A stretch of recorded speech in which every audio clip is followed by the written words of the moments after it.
This is the Overachievers podcast for people who want success without the burnout. If you've ever noticed that your income seems to have a ceiling, a level it reaches and then plateaus at, regardless of how hard you push, this episode is going to explain what that ceiling is actually made of.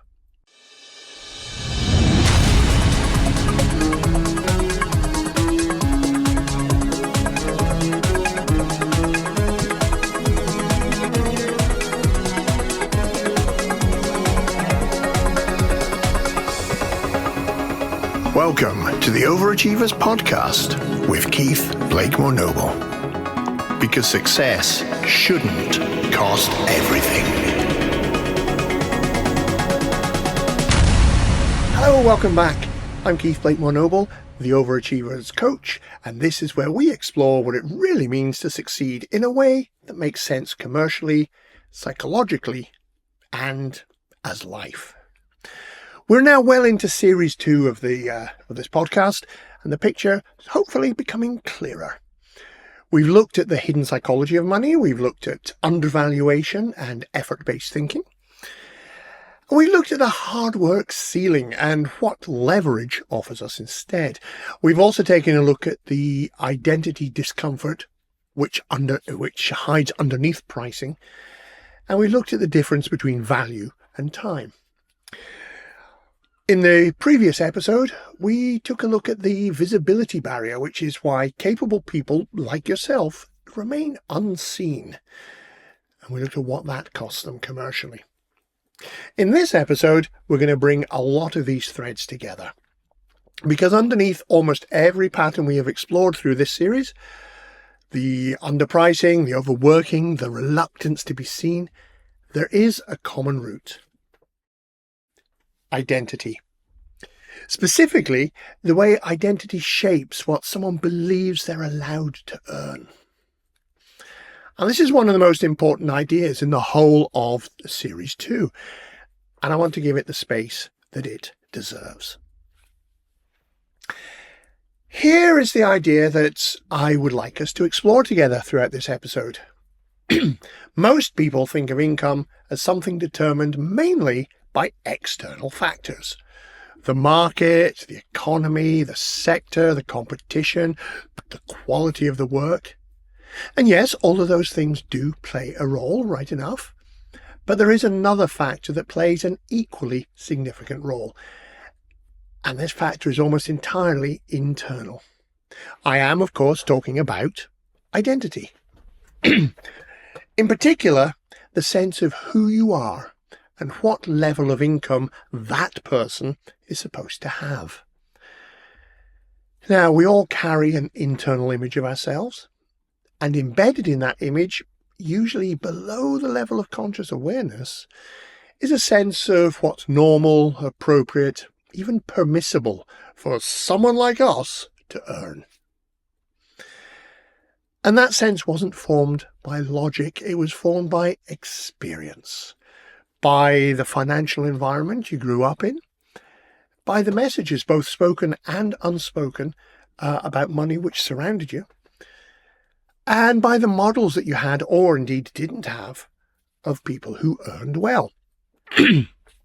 It's also formed by the stories that you absorbed about what wealthy people are like, and whether you want to be associated with that. And that internal sense, that quiet, largely invisible picture of what someone like you earns, that acts as a ceiling. Not a market ceiling, an identity ceiling. And the striking thing about identity ceilings is that they tend to enforce themselves, not through conscious decision-making, but through the accumulation of small choices that keep the income within the range that feels familiar and safe. Let me describe this in a way that makes it concrete. I have worked with a number of people over the years whose income, when you plot it over time, shows a very consistent pattern. It grows, sometimes quite quickly, up to a certain level, and then it hits a plateau. Not dramatically, not through failure, it just stops moving upwards despite continued effort and genuine capability. Is this sounding familiar? Now, when you ask why the income stopped growing, the answers are always practical answers. It's the market, or it's a difficult year, or the client didn't want to renew, a project that just did not convert. But when you look at it more carefully, when you look at the decisions underneath the outcomes, a very different picture emerges. To explain what I mean, let's take the case of someone I worked with. We'll call him Michael. And Michael ran a training business. Very talented, very much in demand. His business had grown steadily for several years to the point where he was earning a respectable income. An income that was, as it happened, almost exactly what his father had earned at the peak of his career. Interesting. Michael hadn't noticed that. When I pointed it out, he went quiet for a moment. Then he said something really important. I never thought I'd earn more than my dad. Not as a decision, not as a conscious limit he set, but as something that always, somewhere, felt like the ceiling. Like the natural upper boundary of what someone from his background, someone from his family, someone with his story was supposed to earn. He hadn't hit a market ceiling. He had hit an identity ceiling, one he didn't even know existed until the moment it became visible. Here's something worth considering. Think about the income level that you are currently at, or the level you seem to return to after periods of growth. And ask yourself this. Don't ask analytically, ask intuitively. What comes from the heart? Intuitively, what's the answer? Does that level feel right? Not just financially. Does it feel like the kind of money that someone like you is supposed to earn? And let's push that question a little further. Who defined what someone like you is supposed to earn? Who defined what that level was? Where does that definition come from, and is it still accurate?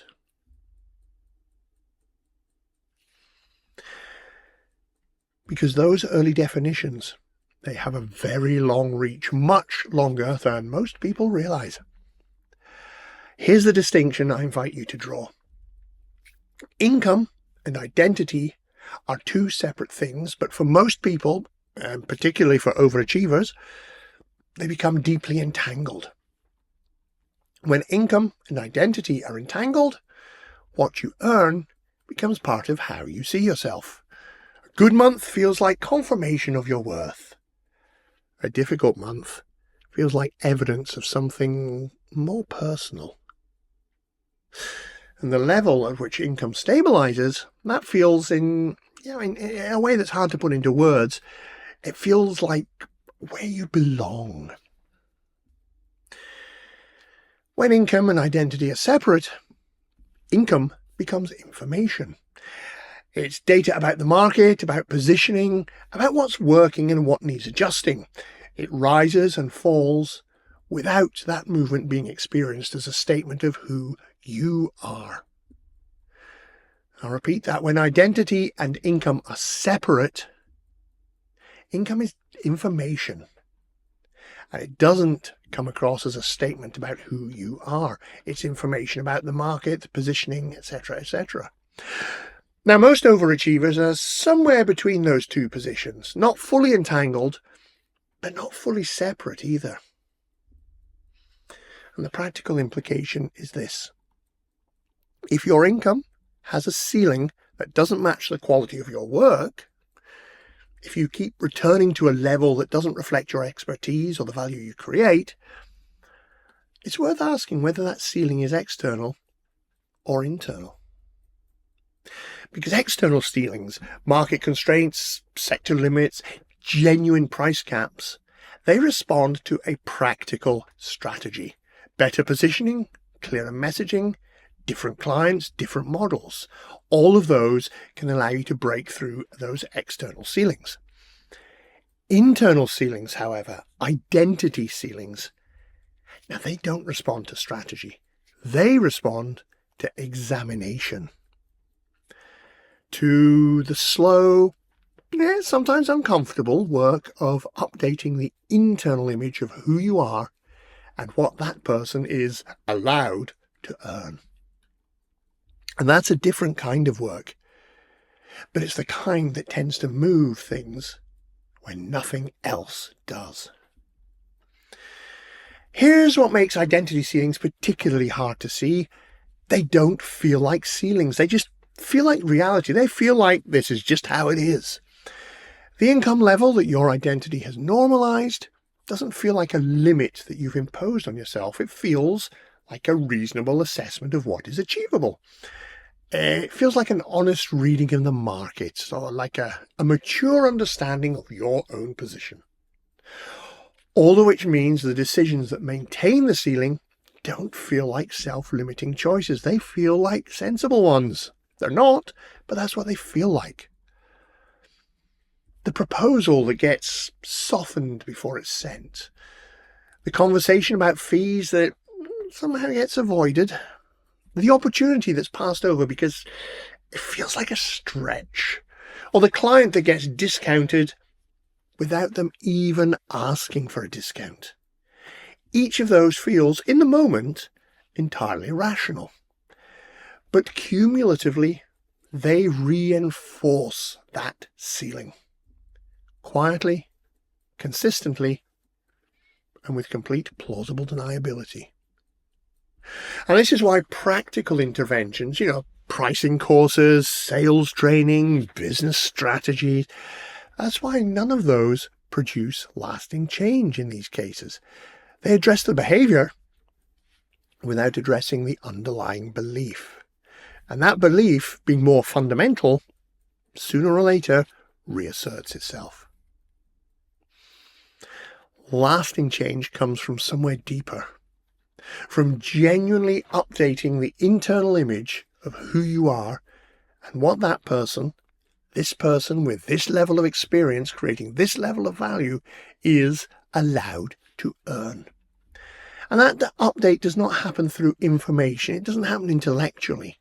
It happens through experience, through reflection, through the gradual accumulation of evidence that the new image is actually accurate. So what is useful here?